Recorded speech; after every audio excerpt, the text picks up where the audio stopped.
మాట్లాడిన ఆవులు.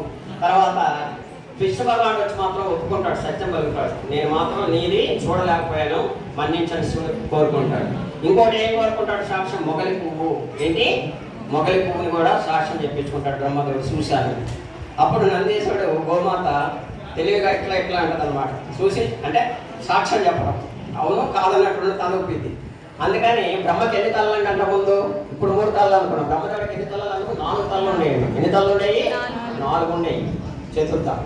అప్పుడు శివుడి కోపం వచ్చి ఏం చేశాడు, ఆ వడ్డంతో ఒక తల తీసేస్తాడండి, ఒక తల తీసేస్తే 3 తలలే ఉంటాయి. తర్వాత రెండో శాపం ఏం పెట్టారు బ్రహ్మదేవుడికి అబద్ధమైనందుకు, భూలోకములో నీకెక్కడ కూడా గుడి కట్టరు, పూజలు జరగవు. ఎక్కడ బ్రహ్మదేవుడి గుడి ఉందండి? చూసారు ఎక్కడన్నా ఉందా? పూజలు జరుగుతున్నాయి ఇట్లా బాబాకు జరిగినట్టు, లేదా మిగతా శివుడికి కానీ రాముడికి కానీ కృష్ణుడికి కానీ. ఒక్క చోట మాత్రం ఉందండి బ్రహ్మగుడి. ఎక్కడ? రాజస్థాన్లో అజ్మేర్లో బ్రహ్మగుడి. నేను వెళ్ళాను, 1000 యొక్క స్నానగుట్టాలు ఉంటాయి. ఎక్కడ?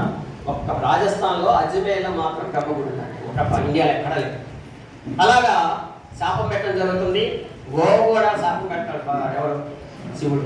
నీకు ముందు పక్క ఎవరు పూజలు చేయరు, అబద్ధం ఆడే కాబట్టి వెనక పక్క పూజలు చేస్తారు పాపం. అందుకనే ప్రతి గోమాతకి తోక భాగంలో పూజ చేసిన పుణ్యం, ముందు పక్క పూజ చేస్తే మీకు పుణ్యము రాదు. అట్లా దానికి శాపం పెట్టడం జరుగుతుంది. కాబట్టి ఇక్కడ విష్ణు భగవానుడు సత్యాన్ని ఒప్పుకున్నాడు కాబట్టి అక్కడ ఆయనకి భూలోకం వారి పూజలు చక్కగా జరుగుతున్నాయి. కాబట్టి ఇక్కడ మనం గమనించాల్సింది ఏంటి? సత్యం పలకాలి. సత్యం కథ సారాంశం ఏంటంటే సత్యాన్ని పలకాలి. ఇంకోటి ఏంటి మనకి? ధర్మో రక్షిత రక్షిత, ధర్మో రక్షిత రక్షిత. ధర్మం ఎక్కడ ఉంటేనే భగవంతుడు అక్కడ ఉంటాడు. చిన్న ఉదాహరణ, కురుక్షేత్రం జరిగే